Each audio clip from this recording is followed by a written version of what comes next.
तज्जयति परं ज्योति समं समस्तैरनन्तपर्याये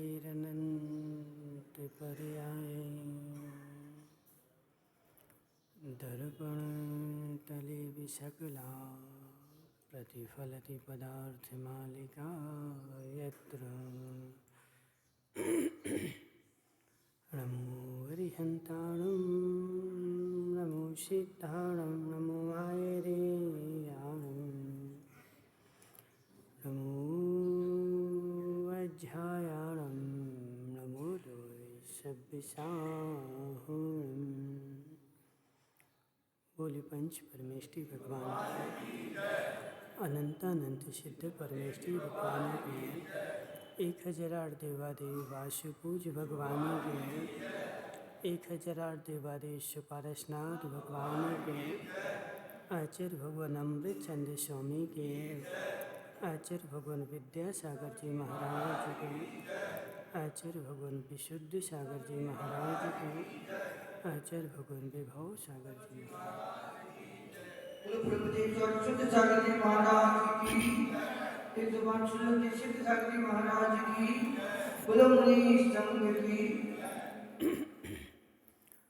मनुष्य तीर्थंकर भगवान की दिव्य देशना शादवाद वाणी जयवंत हो।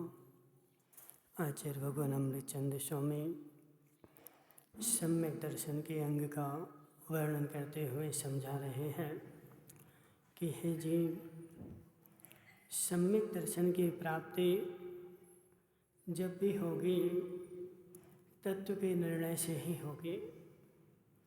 बाहरी तत्व के दिखावे से सम्यक दर्शन प्राप्त नहीं हो सकता। सम्यक दर्शन जब भी आएगा तो अंदर की सुंदरता से आएगा, अंदर के निर्णय से आएगा, अंदर के कल्याण की भावना से आएगा। मात्र बाहर में मैंने कर लिया। संदीप भाई, हम बहुत ईमानदार हैं, हम बहुत बड़े धर्मात्मा हैं, आज तक मैंने बेईमानी की नहीं। क्यों? क्योंकि बेईमानी करने का मौका ही नहीं मिला। प्रवीण भाई, हम बहुत बड़े ईमानदार हैं, लेकिन क्यों? क्योंकि बेईमानी का मौका ही नहीं मिला। और बेईमानी का मौका मिले तो छोड़ते नहीं।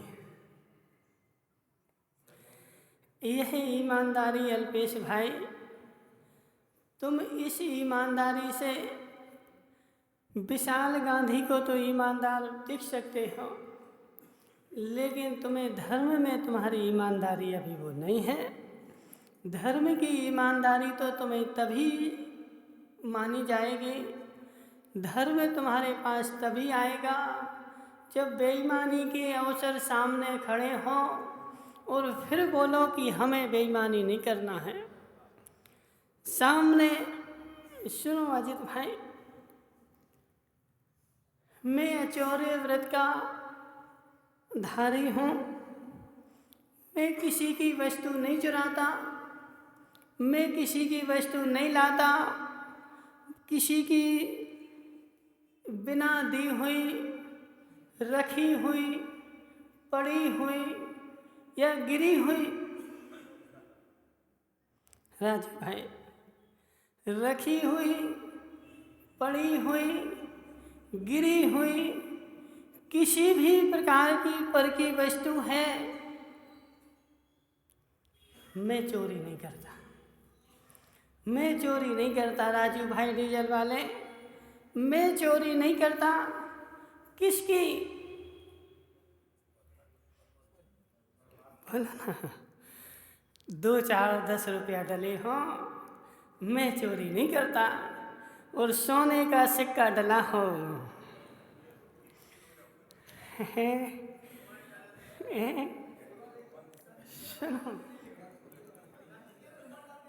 सुनो गांधी जी, सोने का सिक्का डला हो और कोई देख भी नहीं रहा हो, अब फिर अपने भावों से पूछना कि मैं चोरी नहीं करता, मेरा चोरी करने का त्याग है। अब अपने भावों से पूछो कि मैं अचोर हूँ, मेरा अचौर्य अणुव्रत है, मैं किसी की वस्तु चोरी नहीं कर सकता। उस समय जब कोई ना देख रहा हो, कोई ना हो, और फिर वहाँ पर सोने का सिक्का डला हो और तुम्हारे परिणाम ना हो उठाने के, तो समझना कि मैं अचौर्य अणुव्रत का धारी हूँ। और वहाँ यदि तुम्हारे परिणाम फिसल गए तो मात्र मैं दिखावे का काम कर रहा था, मेरा भी अणुव्रत था ही नहीं। इतना गहरा माताओं, इतना गहरा निर्णय तुम लोगों के बस की नहीं है। इतना गहरा निर्णय अजित भाई स्त्री पर्याय में संभव नहीं है। यह तो मात्र पुरुषों का ही काम है। इतना गहरा निर्णय कर लो महिपाल जी, यह मात्र वीर पुरुषों का ही काम है, यह स्त्रियों का काम नहीं है। माता बुरा नहीं मानना, बुरा नहीं मानना। क्यों है? क्योंकि माताओं का देखो स्वभाव ही ऐसा है, माताओं का स्वभाव ही ऐसा है। आचार्य भगवान वीरसेन स्वामी कहते हैं कि स्त्रियों को सम्यक दर्शन नहीं होता, ऐसी बात नहीं है। स्त्रियों को भी सम्यक दर्शन होता है, लेकिन कोई बिरली स्त्री ही ऐसी होती है जो सम्यक दर्शन को प्राप्त कर ले। सभी स्त्रियों को सम्यक दर्शन की प्राप्ति नहीं होती। मनसुख लाल जी, यह कटु सत्य है, यह सिद्धांत का कटु सत्य है।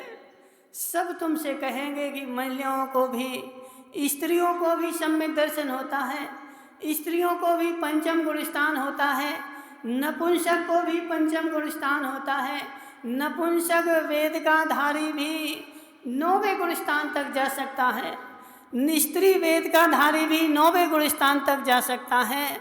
लेकिन यह अपवाद कथन है, अपवाद कथन है। अवकावत जी सुनो, तुष्मास भिन्नम, पदम भाई सुनो, तुष्मास भिन्नम, तुष्मास भिन्नम का धारी भी मोक्ष चला गया। तुष्मास भिन्नम का धारी भी मोक्ष चला गया और 11 पूर्व का धारी भी संसार में भटक रहा है, उसके मोक्ष का ठिकाना नहीं है। तुष्मास भिन्नम का धारी मोक्ष चला गया।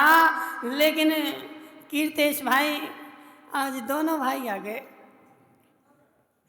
कीर्तेश के पिताजी, डांटा था तुमने, सुनो सुनो, कीर्तेश रिंकेश दोनों भाई, तुष्मास भिन्नम का धारी मोक्ष चला गया और 11 पूर्वों का धारी संसार में भटक रहा है। तो तुम इसमें मस्त मत हो जाना कि तुष्मास भिन्नम के धारी शिवभूति मुनिराज मोक्ष चले गए तो हम भी मोक्ष चले जाएंगे।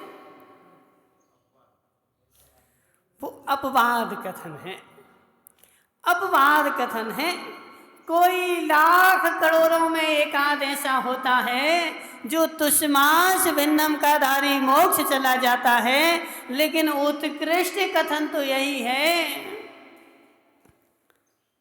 निमेश पंडित जी, उत्कृष्ट कथन क्या है?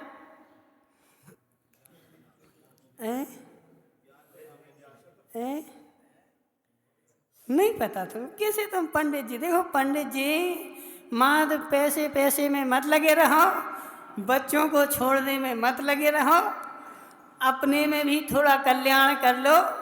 वो बच्चों का कल्याण तुम्हारे लिए किंचित मात्र भी काम में नहीं आएगा। सुनो, उस बच्चे के भरोसे मत रहना, वो बड़ा होकर भी घर से बाहर निकाल देगा कि चलो जाओ यहाँ से, तुम्हारा कोई काम नहीं है। संदीप गांधी, जरा समझाओ करे पंडित जी को। नहीं समझाते?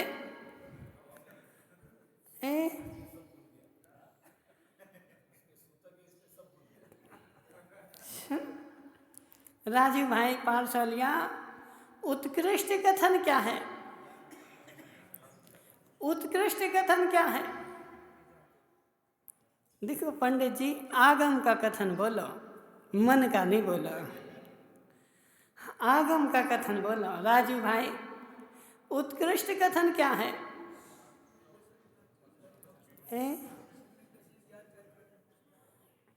वो तो सामान्य कथन है। सामान्य कथन नहीं पूछ रहे, उत्कृष्ट कथन पूछ रहे। भानु भाई, तुम क्या करोगे? तुम्हारी जिंदगी 60-65 साल के हो गए, तुमने क्या सीखा? बोलो पंडित जी, मनसुख लाल जी, उत्कृष्ट कथन क्या है?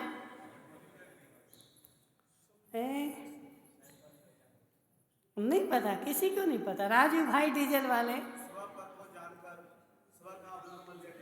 नहीं पता। रिंकेश भाई,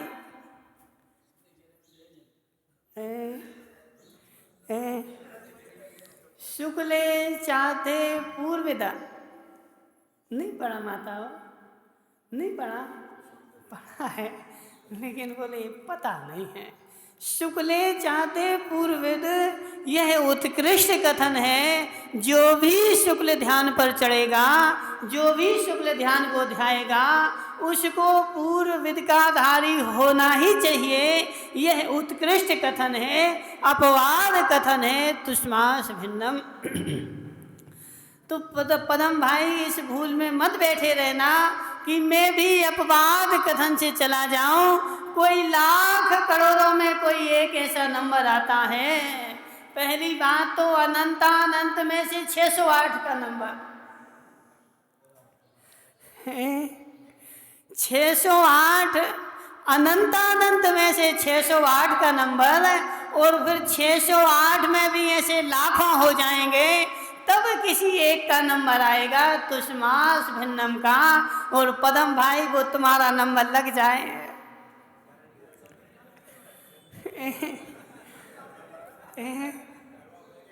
वह तुम्हारा नंबर लग जाए, वह इतना सरल काम नहीं है। इसलिए उत्कृष्ट कथन को अपनाना पड़ेगा। शुक्ले चाहते पूर्विना विध, ज्ञान बिना मोक्ष नहीं होगा। ज्ञान बिना मोक्ष नहीं होगा। जब भी मोक्ष होगा तो ज्ञान के साथ ही मोक्ष होगा। बिना ज्ञान के तो विचारे संसार में भटकते रहो। हम बहुत बड़े ईमानदार हैं। अजित भाई, अजित भाई आचार्य से बोलते थे, बोले जब हम घर में रहते थे तो 2-4 पूजाएं याद हो गई थी। अभिषेक पाठ याद हो गया था। मंदिर में गए, पूजा अभिषेक करवा दिया। पूरा गांव बोलने लगा, पंडित जी, पंडित जी। सुनो प्रवीण भाई, पूरा गांव बोलने लगा, बोले क्या? पंडित जी आ गए, पंडित जी आ गए, पंडित जी आ गए। और पूरे गांव की पंडित कहला करके हमें भी ऐसा भ्रम हो गया कि हम पंडित बन गए। हमें भी ऐसा भ्रम हो गया कि हम पंडित बन गए। लेकिन जब घर छोड़ करके आए और जब ये मोटी मोटी पुस्तकें खोल के देखी, सो बोले यहाँ तो 0। वही पंडितियाई जो थी वही गांव में भरसी में थी। गांव के बाहर गए, सो हम 0 हैं। इसलिए ऐसी पंडितियाई काम की नहीं है। बिना ज्ञान के तुम अपने आप को सोचते रहो मैं बहुत बड़ा धर्मात्मा। ओ कहा जी, मैं बहुत बड़ा धर्मात्मा, कितना बड़ा धर्म करता हूँ कि सुबह उठ करके पहले मंदिर जाता हूँ। श्री भाई, सुबह उठ करके दूसरा काम नहीं करता। सुबह उठ करके मंदिर जाता हूँ और मंदिर में अभिषेक पूजन करता हूँ और फिर वहाँ बैठ करके 1-2 माला भी फेर लेता हूँ। फिर उसके बाद घर आता हूँ और पर्यूषण पर्व आ जाए तो 2-4-6 उपास भी कर लेता। मैं 2-4-6 उपास भी कर लेता हूँ कल्पेश भाई, लेकिन जब शास्त्र उठा करके देखोगे संदीप भाई, शास्त्र उठा करके देखोगे और शास्त्र में जब अपना नंबर खोजोगे, क्या हुआ? इतना सारा तो किया हमने धर्मेश भाई, इतना सारा तो किया।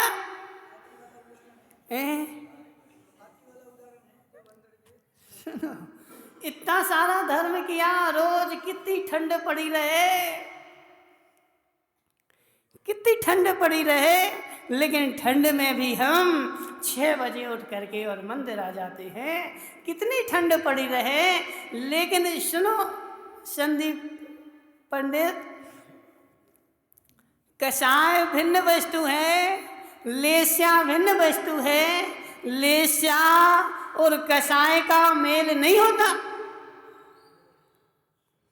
लेस्या और कषाय का मेल नहीं होता। कषाय तो अंदर में पड़ी हुई है, लेस्या बाहर में दिख रही है। लेस्या का जो लक्षण है वह लेस्या तो लेस्या रूप ही दिखेगी, कषाय कोई भी हो लेस्या लेस्या दिखेगी। सुनो मनसुखलाल जी जोधावत, तुम्हारे घर के बाहर वहाँ मटके बनते कि नहीं बनते? तुमने देखे कभी मटके बनते हैं? देखे मटके बनते, कैसे बनते हैं? ऐसे ऐसे मटके बनते हैं।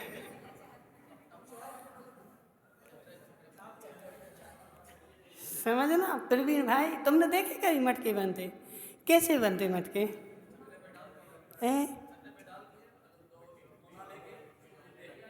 अच्छा, चक्के पे डाल के ठोना लेके पीटने लग जाते हैं।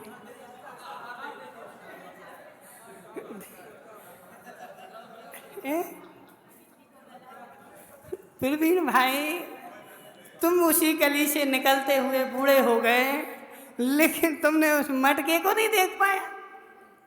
सुमति लाल जी, तुमने देखे मटके बनते? कैसे बनते दिखाना जरा। नहीं पता? कौन बताएगा? पदम भाई खड़े हो जा, तो खड़े हो जा, देखो अब अच्छे से देखना, पदम बता रहा है। बोलो ऐसे ऐसे।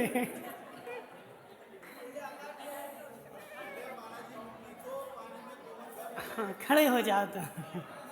हाँ बोलो। हाँ स्थास, स्थास बोलो। उंगलियों से? हाँ। आकार देने के बाद उसको थोड़ा सा सुखाते हैं। सुखने के बाद थोड़ा सा उसको नीचे से सपोर्ट रख करके ऊपर से मट्टी में उसको पूरा आकार दे करके फिर उसकी वो लगाते हैं, गला लगाते हैं। गला बाद में लगाते हैं।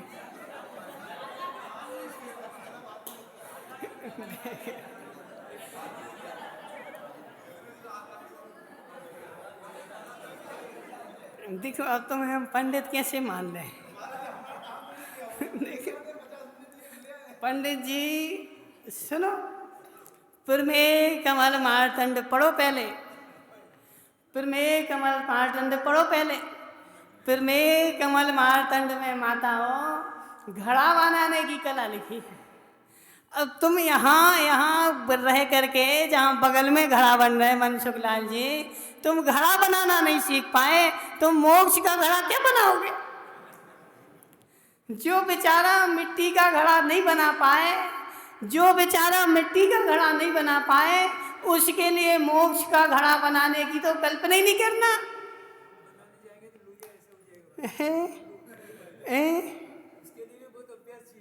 सुनो, मिट्टी का घड़ा होगा बच्ची, तुमने देखा कभी बनते?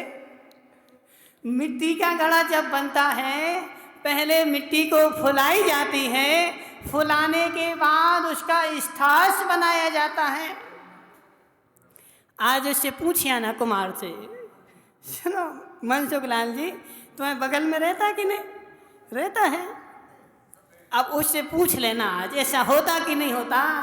पहले स्थास बनता है, फिर कोश बनता है, फिर कुशूल बनता है, फिर घड़ा बनता है। पहले मिट्टी के लौंदे को धीरे से उठा करके चाक की गोलाई पे रखा जाता है, फिर चाक को डंडी से घुमाया जाता है, और जब वह घूमने लगता है तब उसको हाथ का सहारा दे करके पहले बाहरी आकार बनाया जाता है, फिर एक हाथ अंदर जा करके अंदर का आकार दिया जाता है। अब बोले बराबर है बराबर है। अभी पता नहीं था तुम्हें? देखो इसलिए तुम लोग पीछे रह जाता हो। माताओं, यदि ज्ञान करना है, प्रत्येक पदार्थ को, प्रत्येक तत्व को, प्रत्येक वस्तु को गे बना करके देखो उसको पहले। अब तुम लोग ने देख लिया, बोले घड़ा बनना है, देख लिया, देख मात लिया, वह अंदर थोड़ी गया। ऐसे मनसुख लाल जी सांस उठा करके पढ़ लिया, अंदर थोड़ी गया।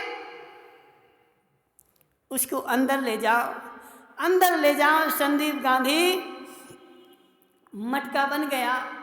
अच्छा, बहुत सुंदर मटका बना, बहुत सुंदर मटका बना।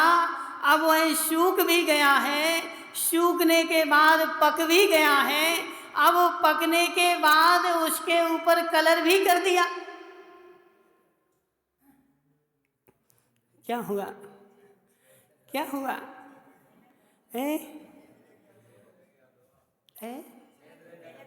सुनना, कलर पहले होता है? नहीं होता पहले कलर, पहले कलर नहीं होता। आज पूछ किया ना उससे। सुनो, कलर होने के बाद जब हवा में रखा जाता है, सारा कलर चला जाता है, काला पड़ जाता है। वह हवा में से निकालने के बाद फिर से कलर होता है। माताओं, पूछ किया ना आज फिर से पूछ किया ना। वो तुम्हारा जमाना निकल गया। आज फिर से कलर करना पड़ता है ताकि वह चमकता रहे। अग्नि में जाने के बाद उसका कलर उचड़ जाता है। सेठानी जी, तुम्हारा जमाना दूसरा था, आज जमाना दूसरा है, ठीक है ना। वो जमाना दूसरा था कि 1 रुपया लेके जाओ और 25 घड़ा लेके आ जाओ। आते थे कि नहीं? 1 रुपया लेके जाओ और 25 घड़ा लेके आओ। अब 1 रुपया लेके जाओगे रिंकेश भाई, से वो 1 रुपया ले लेगा और दिखाएगा, देख लो घड़ा, और रख लेगा अपना, हो गए 1 रुपया।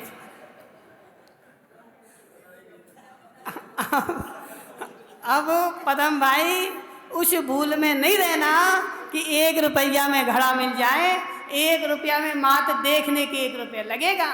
इसलिए अब जमाना बदल गया है, अब चमक का जमाना है। जितना घड़ा चमकेगा, सुनो सेठानी जी, जितना घड़ा चमकेगा उतने पैसे ज़्यादा मिलेंगे, और घड़ा नहीं चमकेगा सो कोई 2 रुपया नहीं देगा। सुनो ओकावत जी, तुम्हारी किराने की दुकान है ना? किराने की दुकान, सिर्फ किराने की दुकान में वह सौंठ बेचते कि नहीं बेचते? तो कौन सी सौंठ ज़्यादा बिकती है? अजित भाई, तुम भी तो बेचते होगे सौंठ। कौन सी सौंठ ज़्यादा बिकती है? चूने वाली कि बिना चूने वाली? बिना चूने वाली।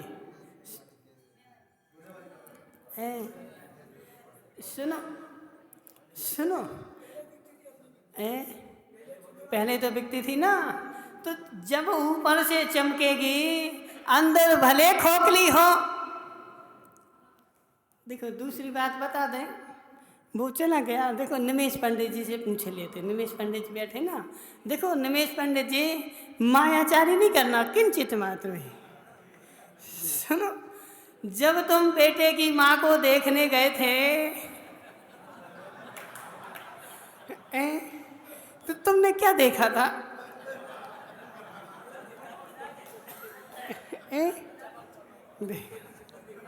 देखो सुदीप भाई, निमेश पंडित क्या बोल रहा कि मैं जब देखने गया था सो मैंने पहले चेहरा देखा था कि चमक रहा कि नहीं चमक रहा। अल्पेश भाई ऐसे ही होता कि नहीं होता? देखो राजू भाई से पूछ लो, डीजल वालों से, डीजल वाले ऐसे ही होता कि नहीं होता? पहले देखने जाते चेहरा चमक रहा कि नहीं चमक रहा? चेहरा चमक रहा है तो शादी होगी, और नहीं चमक रहा है तो हम दूसरी देखने जाएंगे। इसलिए बाहर की चमक देख करके आज काम होता है। अब सुनो सुदीप भाई, अपने विषय पे आ जाओ। बाहर की चमक जो है वह लेस्या है। बाहर की चमक जो है वह लेस्या है। बाहर की चमक से अंदर चमक आ रही हो कोई जरूरी नहीं है, और बाहर की चमक ना हो और अंदर में चमक हो यह भी कोई जरूरी नहीं है। मटके पर हमने लाल कलर कर दिया, अंदर हो सकता छेद हो बड़ा सा। मटके पर लाल कलर कर दिया और लाल कलर चमकने लगा, अंदर कोई छेद हो सकता है वह घड़ा अच्छा ना पका हो, लेकिन बाहर से चमकता हुआ तो एक सा दिखेगा। अनंतानुबंधी जन्य शुक्ल लेस्या, प्रत्यक्षान जन्य शुक्ल लेस्या, प्रत्यक्षान जन्य शुक्ल लेस्या और संजुलन जन्य शुक्ल लेस्या। शुक्ल लेस्या तो मात्र ऊपर की पुताई है। क्या बोला? वो कहा जी नहीं आ रहा समझ में। पिंटू भाई तुम तो रात में बैठे थे ना, सुन रहे थे। रात में बैठे सुन नहीं रहे थे तो तुम्हें तो समझ में आना चाहिए ना। पंडित जी, लेस्या जो है वह मात्र ऊपर की चमक है, और कसाय जो है वो अंदर की चमक है। अंदर में अनंतानुबंधी बैठी है, और अनंतानुबंधी जन्य से भी शुक्ल लेस्या हो जाती है। उसने मात्र बाहर से अपने परिणामों को संवारा है। उसने मात्र बाहर से अपने मकान को कलर दिया है, बाहर से कलर को पोत दिया है, अंदर से अभी खोखला है। और बाहर की चमक भी तुम्हें 9 गिरवेग ले जा सकती है। सुनो, क्या नाम तुम्हारा? सुदीप पंडित। तुम्हारा मकान कितने साल का हो गया है?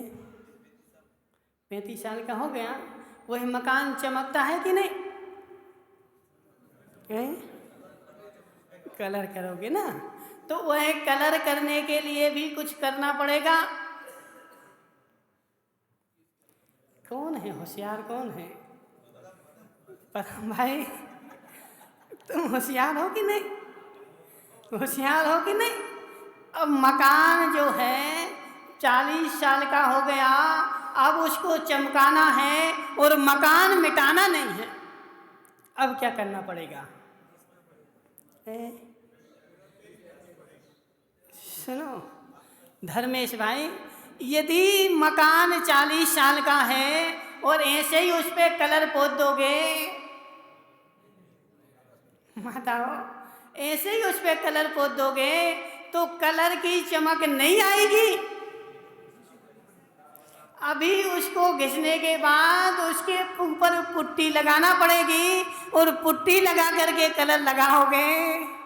भानु भाई क्या बोल रहे? लगानी पड़ेगी, समझ रहे ना? तो पुट्टी लगा करके मकान के ऊपर कलर लगाओगे तो उसके ऊपर चमक आ जाएगी। ऐसे अनंतानुबंधी का जो शुक्ल लेस्या है उसने अपने अंदर में पुट्टी लगा दी है।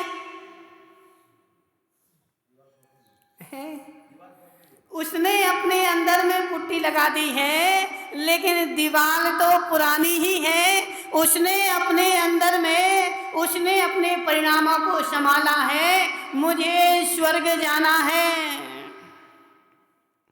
और स्वर्ग जब जाओगे तो खोटे परिणामों से। सुनो, यह तो बहुत ऊंची बात हो गई संदीप गांधी, यह बहुत ऊंची बात हो गई। अभी तो हमारे बाहर में ही खोटे परिणाम हैं। अभी तो हमारे बाहर में ही खोटे परिणाम हैं। अभी तो हमने पुट्टी ही नहीं लगाई। पुट्टी लगा करके अनंतानुबंधी जन जो कलर कर रहा है, उसकी बाहर से एकदम शुद्ध सोने जैसी चमक आएगी, लेकिन अंदर की दीवार जो है वह अनंतानुबंधी की ही बनी है। इसलिए चाहे संजुलन की शुक्ल लेस्या हो, चाहे अनंतानुबंधी की शुक्ल लेस्या हो, बाहर से किंचित मात्र भी अंतर आने वाला नहीं है। कलर तो मनसुख लाल जी, कलर तो कलर है, कलर तो कलर है। चाहे नए मकान में वो तो सो चमक जाएगा, पुराने मकान में वो तो सो चमक जाएगा, लेकिन पुराने मकान में कलर करने के लिए कुछ मरम्मत करवानी पड़ती है, और नए मकान में कलर करने के लिए मरम्मत नहीं करवानी पड़ती। ऐसे संजुलन की जो शुक्ल लेस्या होगी, उसको किंचित मात्र भी सजना संवरना नहीं पड़ेगा, उसकी स्वभाव से ही चमक होगी।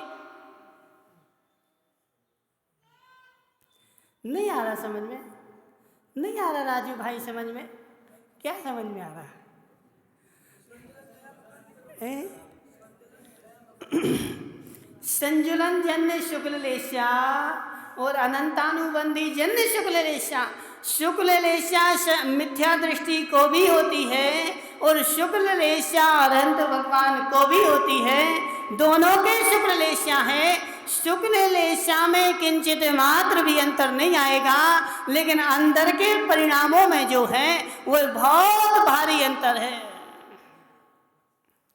अनंतानुबंधी बैठी ना, अनंतानुबंधी बैठी ना, तो अनंतानुबंधी जो बैठी है वह तुम बाहर से संभाल करके अनंतानुबंधी के सद्भाव में, बाहर से जो तुम परिणाम संभाल रहे हो, मुझे धर्म करना है, धर्म करना है, मुझे धर्म में लगना है, मुझे स्वर्ग जाना है, तो अंदर से तो संभाला नहीं, मात्र बाहर से संभाल रहे। और किसको संभाल रहे? मात्र लेस्या को ही संभाल रहे।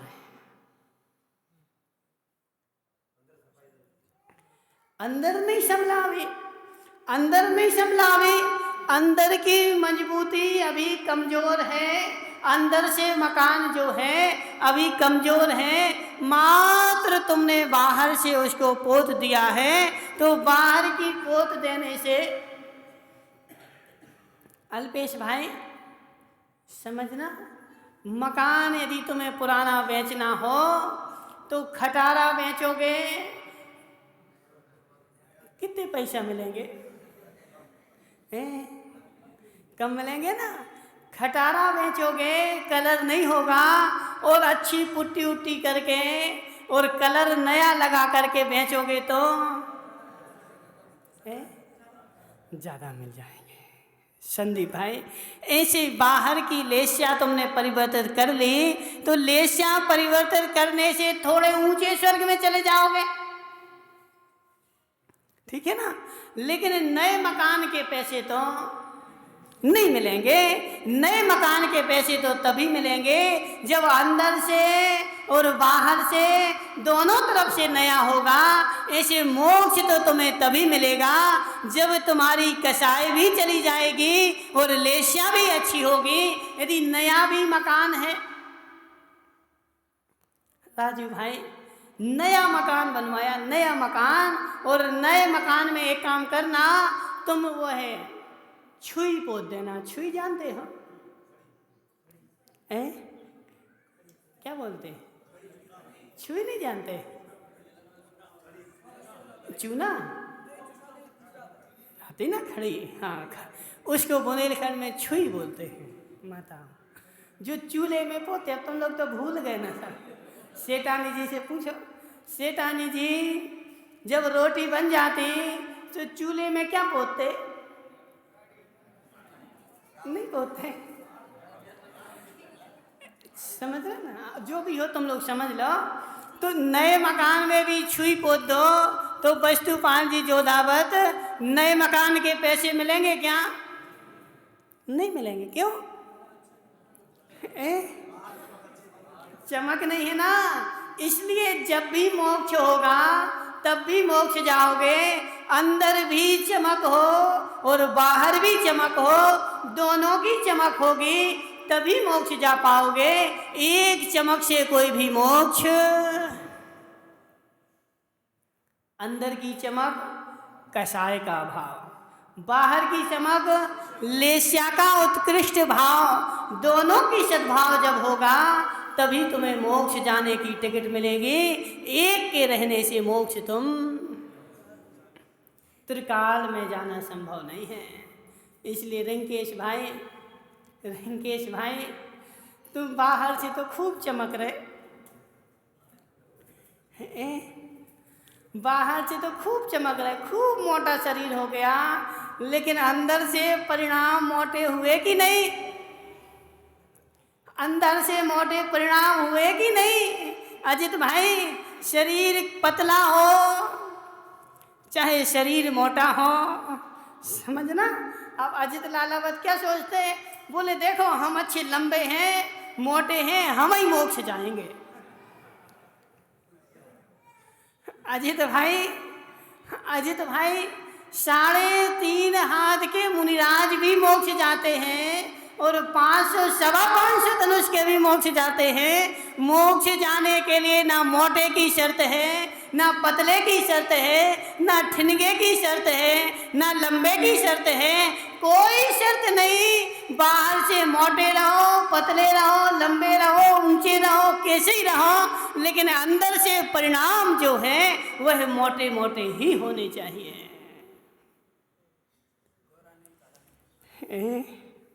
अब निमेश पंडित जी बेचारा सोचता है, बोले देखो हम ही गोरे गोरे हैं, हम ही जाएंगे। जे प्रवीण भाई तो देखो कर गया धरा पूरा, प्रवीण भाई थोड़ी मोक्ष जाएगा, वो तो काला कलूटा है। उसको देख के तो बोले मोक्ष चला जाए तो वहां भी लोग डर जाएंगे। निमेश भाई ऐसी बात नहीं है, ऐसी बात नहीं है। तुम्हारा गोरापन भी यहीं रह जाएगा और कालापन भी यहीं रह जाएगा। ना गोरापन मोक्ष में जाएगा, ना कालापन मोक्ष में जाएगा। और जब तक गोरा काला दिखेगा तब तक भी मोक्ष में नहीं जाएगा। और सुन लो मोहनलाल जी, जब तक तुम्हें गोरा काला दिखेगा तब तक तो मोक्ष नहीं जा पाओगे। गोरा काला दिखना अनंतानुबंधी का काम है।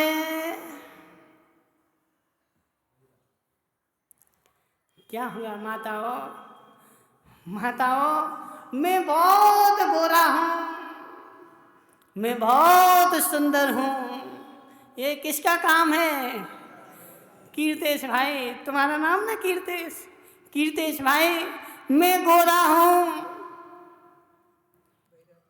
मैं मोटा हूँ, मैं पैसे वाला हूँ, मैं निर्धन हूँ, ये किसका काम है? रिंकेश भाई बता दो ना, किसका काम है? यह मिथ्यात का काम है, यह अगृहीत मिथ्यात है। क्या बोले? पदम भाई बोल रहा था महाराज, अब हम जाएं तो कहाँ जाएं? जाएं तो कहाँ जाएं? अब करें तो क्या करें? कुछ भी नहीं करो बस। पदम भाई कुछ भी नहीं करना ही जो है वही कसाय भाव है, और नहीं करना जो है वही अकसाय भाव है। अब देखो अल्पेश भाई बेचारा, अल्पेश भाई बोले महाराज ने बोला नहीं करना कसाय भाव है, तो आज से हम एक काम करेंगे कि अच्छे बढ़िया कुर्सी पे बैठेंगे। अल्पेश भाई कुर्सी पे बैठना भी कसाय भाव है। क्या हुआ? कुर्सी पे बैठना भी कसाय भाव है, कुर्सी पर बैठना भी अकसाय भाव नहीं है। अंदर बाहर से ऐसी परिणति हो जाए, अंदर बाहर से ऐसी परिणति हो जाए,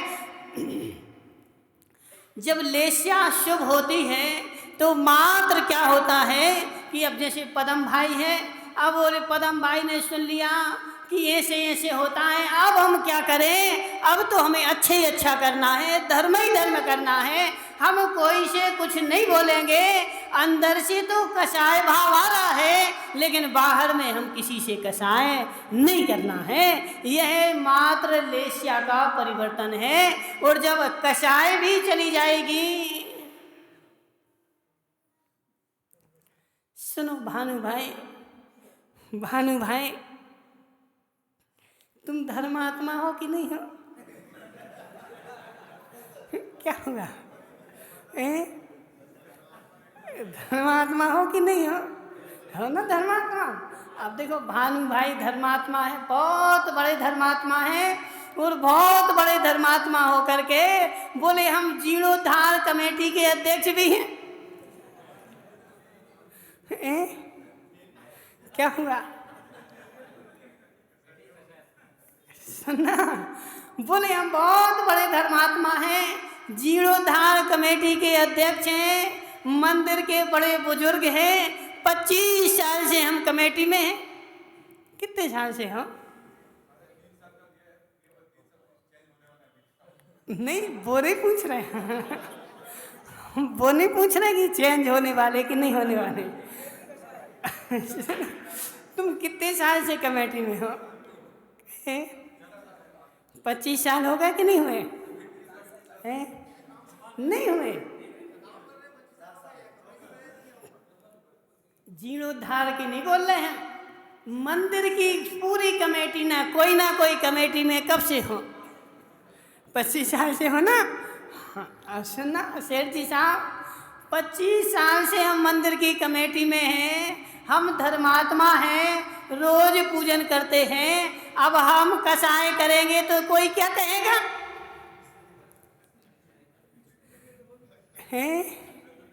हम कसाय करेंगे तो कोई क्या कहेगा कि 25 साल हो गए धर्म करते हुए, मंदिर की कमेटी संभालते हुए, और इनकी कसाय नहीं छूटी। जो बाहर से हम खूब अच्छे अच्छे रहते हैं, कोई कुछ भी कह दे हम शांत रहते हैं, लेकिन जब हमारी अंदर की पोल खुल जाए तब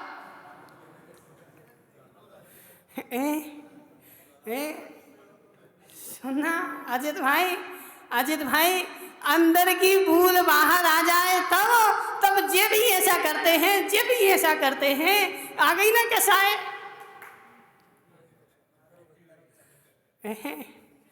हम मात्र अभी बाहर से संभाले बैठे थे, बाहर से सादे बैठे थे, अंदर में तो वह चल ही नहीं थी, अंदर में कसाय का भाव हुआ ही नहीं था, मात्र हम अपनी लेस्या को संभाले हुए बैठे थे।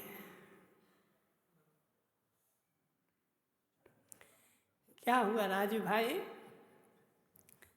भाई, जिसकी कसाय चली जाती है, कसाय तभी जाएगी जब तत्व का निर्णय होगा।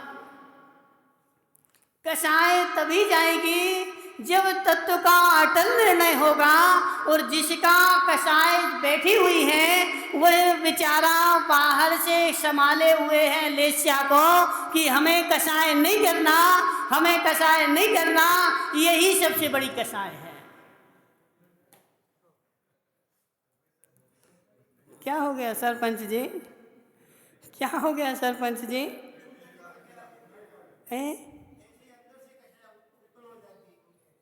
समझ रहे ना, अंदर से उत्पन्न नहीं हो जाती। कल हमने क्या बताया था, वह उत्पन्न ही है। अब जी देखना कौन पदम भाई बता दे तुम्हारी की और कोई की बता दे, बुरा तो नहीं लगेगा। सुनो पदम भाई अच्छा दिसंबर का महीना चल रहा था, ठंड का महीना था। सो ठंड के महीने में कंडे की अग्नि जल रही थी। सो बेचारा क्या कर रहा था? ताप रहा था, ठीक है ना। कंडे की अग्नि को ताप रहा था। तापते तापते क्या हुआ, 10 बज गए। अब वह अग्नि तो बुझ गई, अग्नि बुझ गई। अब उसको आँच नहीं आ रही थी। सो वो थोड़े पास में गया, उसने कंडे को भी छुआ, बोले थोड़े थोड़े गर्म है। अग्नि तो चली गई। सो बेचारे ने पेंट उतारा और उसी पे बैठ गया।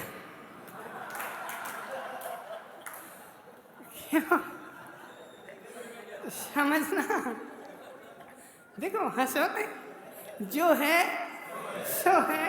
अब अग्नि तो बुझ गई थी ना अजित भाई, अग्नि तो बुझ गई थी पूरी, अग्नि थी नहीं, मात्र वह राख जो बची थी वह थोड़ी थोड़ी गर्म थी। अब उसको बेचारे को ठंड लग रही थी। सो उसी पे जाकर बैठ गया और जैसे ही बैठा सो वैसे ही चिल्ला पड़ा, बोले जल गए जल गए।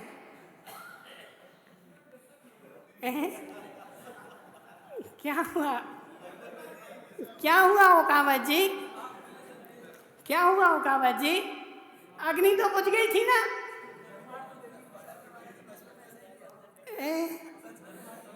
अग्नि तो बुझ गई थी ना।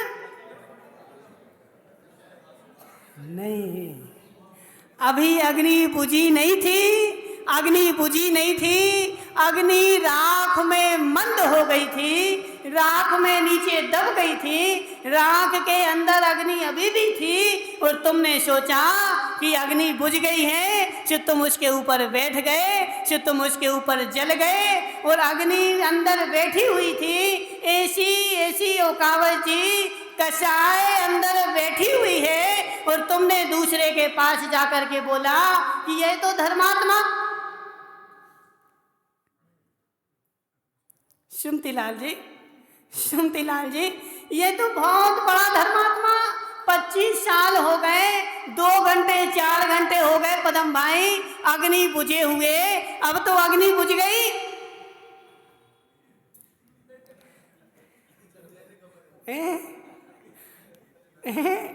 प्रवीण भाई 25 साल हो गए तुम्हें नौरे कमेटी के अध्यक्ष हुए हुए, नौरा कमेटी संभालते हुए।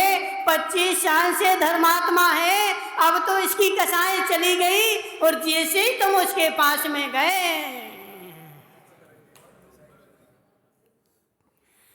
क्या हुआ, क्या हुआ? जैसे ही तुम उसके पास में गए और उसके विरोध में तुमने 2 शब्द बोले और बेचारा डंडा लेके आ गया। अभी कसाई गई नहीं है ओकावत जी, अभी कसाई गई नहीं है, अभी मात्र कसाई के ऊपर राख जम गई है, अग्नि के ऊपर राख जम गई है। अभी कसाई गई नहीं है, अंदर में वह बैठी हुई है। अभी ईंधन डाल के तो देखो पदम भाई, पदम भाई तुमने जान लिया कि अग्नि बुझ गई, अग्नि बुझ गई, अग्नि बुझ गई। अब जैसे ही पदम भाई अग्नि के ऊपर बैठा, जैसे ही उसने ईंधन डाला वह अग्नि फिर से जलने लगी। ऐसे पिंटू भाई नहीं आ रहा समझ में, तुम्हारी बता दे। देखो जिसकी बताओ उसको समझ में आ जाता है, नहीं बताओ तो समझ में नहीं आता है। इसलिए कसाय अंदर में बैठी हुई है, कसाय अंदर में बैठी हुई है, मात्र हम बाहर बाहर से निष्कसाय बने हुए हैं। जैसे ही हमें ईंधन मिलता है, जैसे ही निमित्त मिलता है और वह हमारी कसाय तुरंत प्रज्वलित हो उठती है। अभी कसाय का अभाव नहीं हुआ है, अभी कसाय का अभाव नहीं हुआ है। कसाय अंदर में बैठी हुई है और अंदर की बैठी हुई कसाय हमें जोर मार रही है और वह जोर मारती हुई कसाय तुम्हें सम्यक दृष्टि नहीं होने पर देगी, तत्व पर निशंकित नहीं होने देगी, तत्व पर अंदर में शंका बनी ही रहेगी और बाहर में तुम कितने ही निशंकित रहो।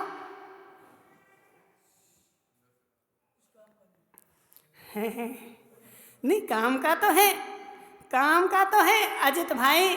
बाहर से जो तुम संभाल रहे हैं वह तुम्हें स्वर्ग तो पहुंचा देगा लेकिन मोक्ष नहीं पहुंचाएगा। इतने काम का तो है माता, इतने काम का तो है कि तुम बाहर से संभाले रहोगे तो स्वर्ग में चले जाओगे।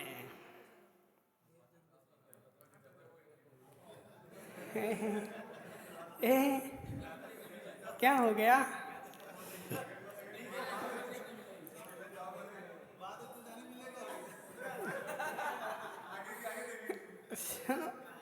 संदीप गांधी, हास्य भी अनंतानुबंधी जन्म होता है। हास्य भी अनंतानुबंधी जन्म होता है, रति भी अनंतानुबंधी जन्म होती है, आरती भी अनंतानुबंधी जन्म होती है। इसलिए अपने हास्य को, रति को, आरती को, शोक वोक, भय को, जुगुप्सा को, इनको भी जानो कि हमारे ये कौन से जन्म चल रहे हैं।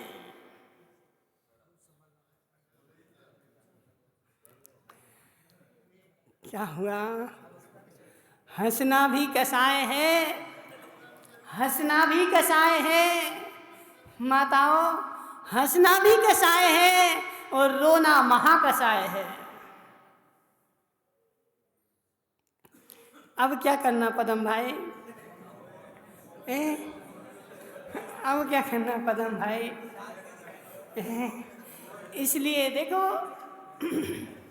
अल्पेश भाई, पूरे भारत में चले जाना और पूरे भारत में घूमे आना।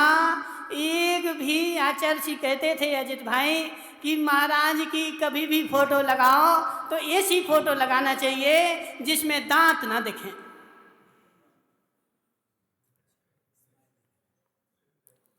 अजित भाई, महाराज की ऐसी फोटो लगानी चाहिए जिसमें दांत ना दिखें। पूरे भारत में चले जाओ तो मैं एक भी तीर्थंकर भगवान की ऐसी प्रतिमा नहीं मिलेगी जो हंस रही हो या रो रही हो। ना हंसते हुए मिलेगी ना रोते हुए मिलेगी, मात्र साम्य भाव की। इसलिए महाराज की भी अजित भाई ऐसी फोटो लगाओ जो ना हंस रही हो ना रो रही हो, साम्य भाव में हो।